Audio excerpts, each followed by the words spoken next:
Dudes, it's Gaz, and welcome back to the Warframe video.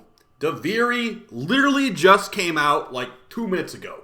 So we're going to be going over the patch notes, and hilariously, the patch notes actually were leaked earlier this morning. So I've actually had a lot of preparation just to go over these patch notes.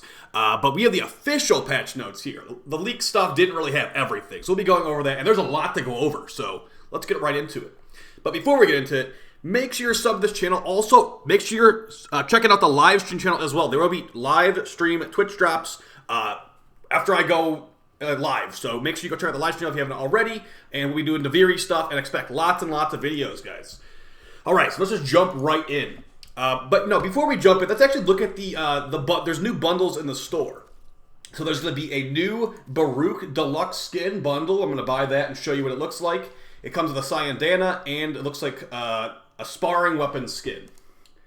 Okay, looking pretty ridiculous. You've also got a Wisp Deluxe skin as well. And this one comes with a Fulman skin. A Fulman skin and a Cyandana. So pretty nice there. Alright, we also got two Void Shell skins. One for Limbo and one for Mesa with their own little special pattern. Ooh, a Lotus pattern is interesting. We'll purchase that as well.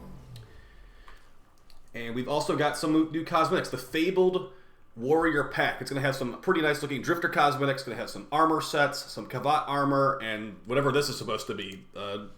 Vistograph. I don't even know if that's a real word. We've also got a Drifter cosmetic bundle. I think this helmet looks really cool. Like if you're looking for like some kind of like ninja assassin look, I think this bundle might be the one to get. The Drifter Feldune bundle collection. I think I'll just buy that right now because that looks cool. We've also got we got a lot of stuff, see here. So we actually have some new weapons. These are the new Drifter melee weapons. We got a two-headed Nakana called the Siam with, looks like good, it's got evenly weighted puncture and impact, or it's rather got evenly weighted puncture and slash, and we've got good status chance and decent crit stats. Still don't think we got a new stance for this thing, but it looks pretty cool, so potentially. It's heavy attacks and forward a shockwave. That's interesting. We'll have to check that out in mission. Oh, actually, apologies. This is actually a normal Nakana, and there's also a two-handed Nakana, the Azothane. This one will also send out a shockwave and adds the combo counter. The stats on this one are going to be pretty much all over the place. We've got a lot of slash on here, though, so that's always good. And these weapons will be available to earn in Duviri, but you can just also buy them here if you prefer to like not wait. Like you're trying to get Legendary Rank 3, these 4 weapons will be the pack you need to get to Legendary Rank 3 easily. But remember, the Drifter Intrinsics should give you Mastery as well, so you don't need to buy this stuff. Got a pole arm here with good slash damage. What's the special ability of this one?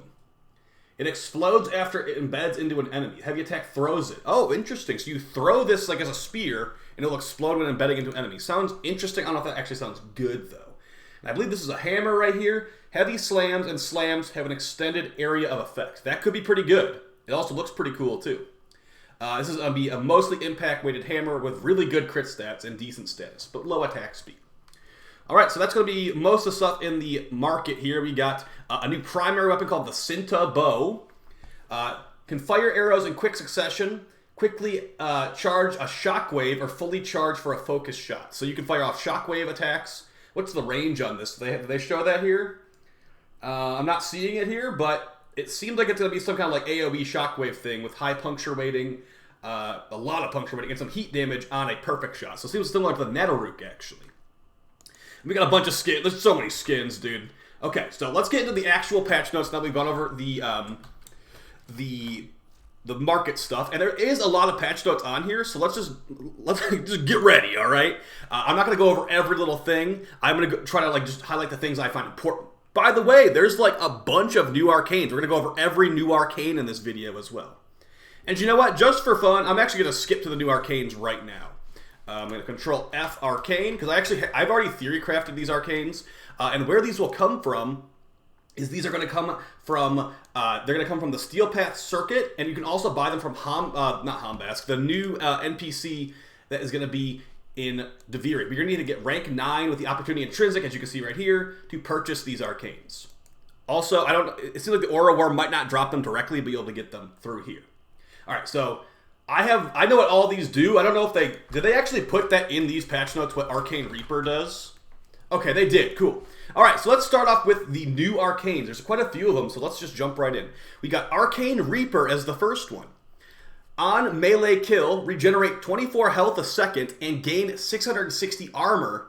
It says per second for 10 seconds. I don't think you'll get 660 armor per second, but I'm guessing you'll have increased armor by 660 for 10 seconds. So this right here sounds very good for a melee play style. Additionally, it could just be good for Duviri Circuit, where you're on randomized gear, getting some guaranteed health regen, and especially if shield getting doesn't work. I haven't played it yet, but if shield getting Decaying Dragon Key doesn't work, maybe making a health adaptation build could be decent. This will give you a ton of good stats for EHP builds, so very interesting there. The next one is going to be Arcane Intention. Gain plus 250 increased max health per channeled ability. This doesn't sound that great. There's not many frames that have like multiple channeled abilities. I think Ember is one of them, but it's only going to amount to like a couple hundred extra health. So not really that crazy strong, especially because we have a good amount of health mods in this game already. So I'd say Arcane Reaper is going to be pretty good. Arcane Intention is going to be not used at all. Primary Exhilarate. So remember, since this is the primary arcane we're talking about right now, this would replace primary Merciless or whatever on your build. This is going to be a massive damage loss if you do use these arcanes, if they don't give increased damage.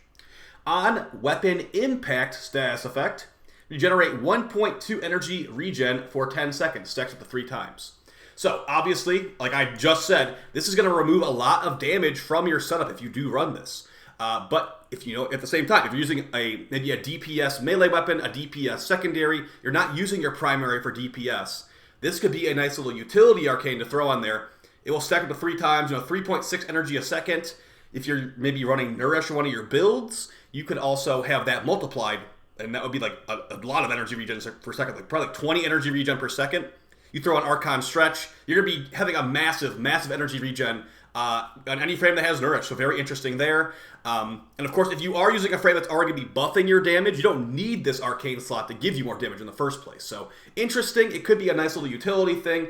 I don't see myself really going for this one immediately. I'm definitely thinking that some of these other ones will be more exciting, but at least it's some built-in energy regen on any weapon that can proc impact, for that matter. All right, next one we got is Arcane Longbow Sharp Shot. It's going to be for bow-only primaries. So for bow only, remember, same slot as Merciless. On headshot, the next shot afterwards will deal plus 300% increased damage.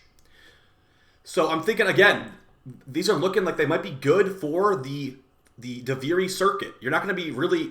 might be situations where you don't have a ton of enemy kills, or you're not on the most ideal weapon.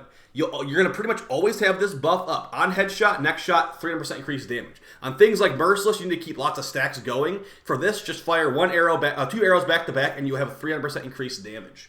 Interesting, but probably not super meta. But it is nice if we're getting things like the Paris Incarnon, the Dread Incarnon, etc., etc.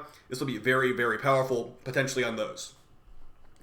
Speaking of powerful, this is probably the strongest arcane in the whole thing from what I've seen. Shotgun Primary Vendetta.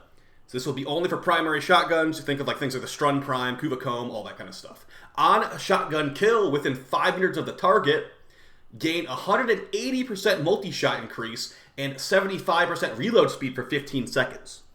So basically, if you are in melee range and kill an enemy with a shotgun in melee range, for 15 seconds you will get 180% multi-shot increase and 75% reload speed increase. Massive, massive numbers. And of course, you can combine this with a multi-shot Rivet, this multi-shot. And honestly, for things like the Strun Prime, you might be getting 50 plus pellets, dude. This will be crazy. So, of course, I'm going to keep reminding you, this is the same slot as Deadhead and Merciless. But 180 multi-shot is a nice big bump of damage, and if you have a damage increase from somewhere else to go with that multi-shot, it will be very, very powerful. Last couple of arcanes here, we got Primary Obstruct. So a reminder, only on primaries. On Weapon Magnetic status effect, enemies within 15 meters have their weapons jammed. Cooldown of 10 seconds. So an interesting thing here, if you are using a primary as a CO primer and you have Magnetic on there somehow, this will be a nice little utility thing where it's okay, I can get more utility out of my magnetic proc. I wish magnetic procs did something like this at base, but yeah, within 15 meters, enemy weapons will be jammed, including the target as well, by the way. That was in the description in the leaked list. So, the thing is, though, if you're using a CO primer with magnetic on there, you're gonna want viral on there in some way too. So there's only gonna be certain weapons that can do magnetic and viral at the same time. And of course, they said also to be in the primary slots. You're not going to be DPSing with your primary, really, as this really doesn't provide any damage increase. It's going to be more of a utility arcane, but at least it's an interesting utility arcane. Last two right here, secondary Shiver. Enemies take plus 45% damage per stack of cold status. You might think, wow, you can get 10 procs of cold on an enemy and get 450% increased damage. Well, unfortunately, a couple months ago, DE actually made it where cold procs only cap out at 8. I wonder if this is that was because they were making this arcane. It's still going to be like a good chunk of extra damage, like 360% increased damage if they have 8 cold procs on them. But, you know, this is for secondaries, and it's probably going to only work on the secondary. If this works on all your stuff and it makes your melee do more damage against enemies with cold or whatever, sure. But if it's only for the actual secondary itself getting that damage, it's going to pretty much be like stuck with only being run on like Frost and stuff. So whatever, not really an exciting one to me. And the last arcane is Magus Aggress, and this will be for your operator. On Warframe melee transference, so basically what that means is upon leaving your operator form or your drifter form as Warframe by pushing the melee button, which will switch you back to Warframe, heavy blade attacks deal 300% increased critical damage for the next 4 consecutive attacks. Cooldown 20 seconds. So that is a lot of crit damage. It's like 3 mods worth of crit damage, but it only works for 4 attacks and has a 20-second cooldown. So it could be funny, but I'm not really holding my breath on this becoming like the one that everyone's really chasing after. So those are your new arcanes. As far as where they will come from, like I said, it will come from Steel Path Circuit. It will also come from the new new NPC you can purchase stuff from. And I have a feeling it might drop from the Orowyrm, but they haven't actually said that in these patch notes from what I can see. The best ones seem like Arcane Reaper, Shotgun Vendetta, and then maybe the Bow one to get some increased damage on, some easy increased damage. Not exactly the best-selling arcanes. Alright, so now that we jump to the arcanes because that's one of the most exciting parts, let's just quickly break this down and we'll show some of the new skins in the ship. If you want to read this every little line, it's about like 70 plus pages of patch notes, so be my guest. So if you didn't know this, there's going to be a way to farm for a lot of Warframes that you maybe didn't want to farm in this mode. If you're someone that doesn't have like normal Trinity or like normal like Rhino or whatever, the Duviri Circuit will be a way you can work towards that. To get access to the Duviri, you got to go to your Dorma Zone and go to the door. I'll be doing the quest later tonight, or when I go live on stream, like right after this video's up. But as you can see, there's multiple game modes. The Circuit, that's where you're going to get your Warframes you can farm for while grinding XP. Duviri Experience is going to be like bounties and stuff. And I believe the Lone Story is going to be the campaign, but I have to still see myself. Affinity boosters do not impact Drifter intrinsics, guys. Just to let you know, XP boosters will not work. Alright, so the Lone Story is actually going to be devoid of all side objectives just on the story. So yeah, it seems like the Lone Story mode won't be used very much afterwards. But for as far as the Teshin's Cave, this is where your roguelite elements come in play. You can choose what, there would be multiple Warframe choices, multiple weapon choices. What are you going to use in the mission? You'll be able to change your build and stuff. You'll be able to leave the cave as well to go back to your ship and change your builds as well if you'd like to do that. Teshin has a list of Warframes specifically specially curated for Tenno who are Master Rank 3 and below. The following are intended to teach the foundations of the way of the Warframe. So these are the frames that will be, this is your pool if you're below, like if you're MR3 or below, so you won't like have a Sevagoth or whatever. Frames that are more complicated on this list if you're that low MR. Selecting your weapons, there's gonna be like some little minutia in here, like it's always gonna try to pick something that you haven't, you don't own and stuff. So there might be some min-maxing down the line. But yeah, for right now, it's a lot to read, isn't it? So, there's going to be an Orowyrm fight as well, and they did give it a description on it. It seems like there will be basically these gigantic, well, there will be like small versions of the Orowyrm defending it, and they will fire fireballs at you. Expect the Orowyrm fight to not take too long, because they are going to be expecting you to do this. If you would like to get, let's actually skip to the Genesis thing right now. Incarnon Genesis. So if you want to get an Incarnon Genesis, here's the Orowyrm right here.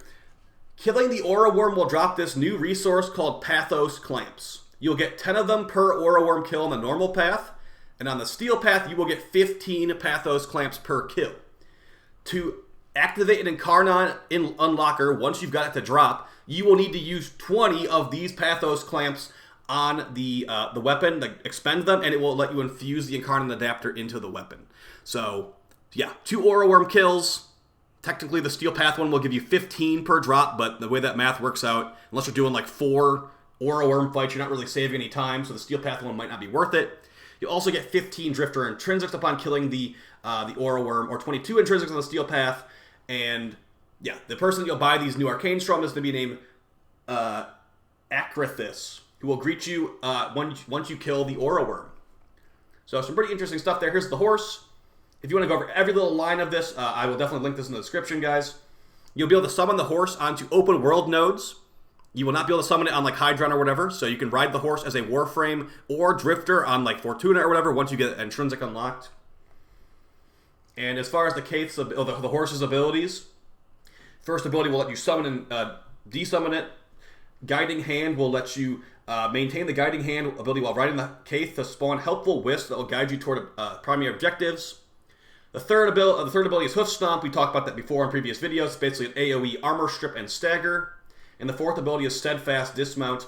Once you get rank 6 riding Intrinsic, you will get Overguard upon dismount. We've talked about this in previous videos a lot. That's why I'm not going over every little thing, guys, because we've talked about this in lots of previous videos. But these side objectives and stuff, this will give you Intrinsics while you're in your open world. So basically go out and explore, do the fishing if you want to, maybe go explore some stuff, try to find some hidden chests. There will be lots of things. There's even going to be animal conservation. So they explain how to do it exactly here, but it's going to be very similar to normal conservation if you're used to that.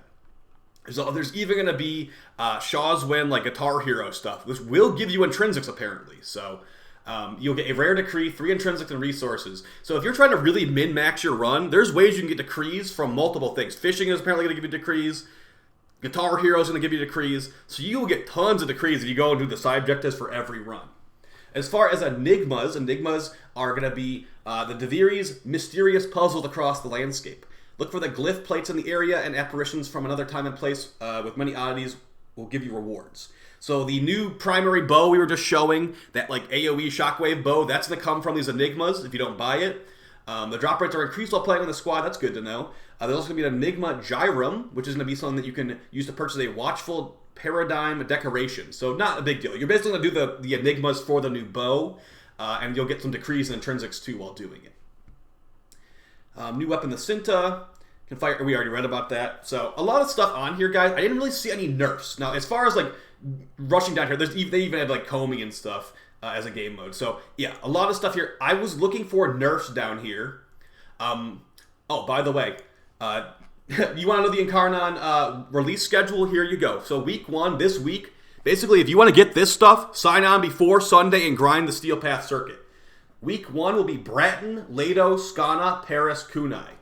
Reminder, you need to do this on the Steel Path to get these. And you only have access to 2 choices. Starting on Sunday, weekly reset, you'll have the Bow, Latron, Theoris, Theorax, and Strun as options. So that will be a pretty hard choice for me. Make sure you come stop by my stream on Sunday night.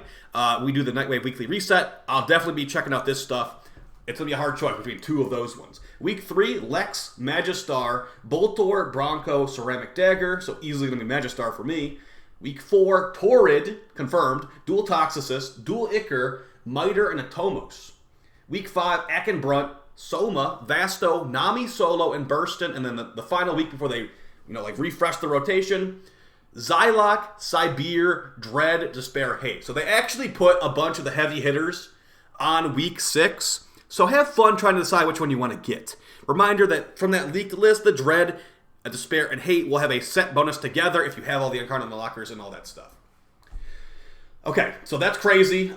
If you do grind the Steel Path circuit, once you're past rank 10 on the Steel Path circuit, you will start getting Duviri Arcanes to drop if you want to play that. Additionally, how much XP you get from circuit will scale up to rank 5.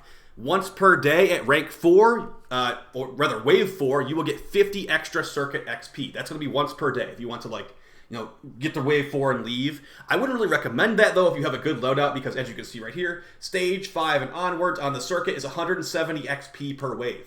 The waves before that, wave 1 is 100 XP, wave 2 is 110, wave 3 125, wave 4 is going to be 145, and of course, like I said, you're going to get that one-time daily 50 bonus XP on wave 4.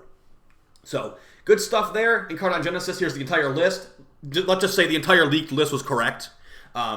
acquisition. We've gone over that plenty of times in previous videos. There's new bundles in the market. And let's actually, that's enough of this. There's Twitch drops on my channel today, guys, to come stop by and check them out. There's also a new Zaku Tennogen skin and some other stuff here. Lots of good stuff if you have access to Tennogen and you want to drop some cash. Or I guess on console, you guys can just buy it for plat because you guys are lucky. All right, there's Dojo Pigments and stuff too. Let's take a look at these deluxe skins because I think they might actually look pretty awesome. Reminder that Wisp Prime will probably be the next one, so don't get too attached to this because Wisp Wisp Prime's gonna likely look a lot different too. All right, so we've got the Wisp Somnium skin. Now I know I'm covered in this Bloodshed Ephemera, but let's take a look at it with just whatever fashion I had on this one. A lot of people have been saying they don't really like the helmet on this one, and I can agree. I think the helmet looks really dumb, but of course you can mix and match. They definitely did that by design. They wanted you to be, buying the Tennogen helmet with the skin, make it look the way you want to. I think I'm gonna stick with the one I had right there, but let's actually look at some other fashion frame options. How about more like bone color? Ooh, that looks pretty cool. Yeah, the bone color looks very nice. We got purple and gray. So it's got lots of like little danglies, like little, I don't even know, I call them like ribbons or whatever. So that's pretty cool. Let's take a look at the Fulman skin. I don't know if it's gonna have like a custom firing animation. It's gonna only be for the Fulman. Ooh, that looks really nice. So I can't really fire this in my ship, obviously, but that's a very nice skin for the Fulman. Reminder, this thing has 2 different fire modes. Now let's look at Baruuk with his new deluxe skin. And I hope you guys enjoy these types of videos. I do them for basically every major update, and we'll have lots of new videos coming out very soon. So this is the new Wisp Down skin. I don't even know how to pronounce that. There's some creepy little hands here in the middle. It actually looks really cool, I think. So let's look at the helmet. I don't think that the helmet looked that great, but maybe I'll change my mind. His head becomes gigantic with this. It just seems a lot taller. Yeah. Okay, that's a major change. But I think it's a pretty cool skin. I kind of get like a feeling of like both these skins are made by the same person, honestly, like appearance-wise. And I believe it was a sparring weapon skin. Okay, so apparently the Furax is not a sparring weapon. So as far as sparring weapons, and the Tekko should be a sparring weapon. So it'll work on weapons like this, right? Okay, what is a sparring weapon even? Do I have the Prisma Obex? There's a lot of weapons that you would think would be a sparring weapon that aren't. Oh, here we go. Whatever this thing is called. Perfect. I found a weapon that I can work on. So here's the sparring weapon skin from the Baruuk Deluxe. And then the Cyandana, I don't remember the name of it, but let's take a quick look. I'm going to guess down as well. Go along with the name of the bundle. Okay, nope. I'm going to search Baruuk. Okay, well, I don't even know if this one came with the Cyandana at this point. So either way, guys, I will see you on stream very soon. Duviri is looking good. It's hopefully not going to be too buggy. And as you can even see right here, the little anger spiral things on the navigation. So there's going to be a lot of stuff. Make sure you're subbed to the channel so you can see all the uploads and all that. And I'll give you lots and lots of more explanations coming very soon. I'll be prioritizing the quests and all that, and then there might be even an upload of the quest playthrough. But I heard it's 2 hours long, so maybe not. I'll see you guys soon on stream. Appreciate all the support. Take it easy. Peace!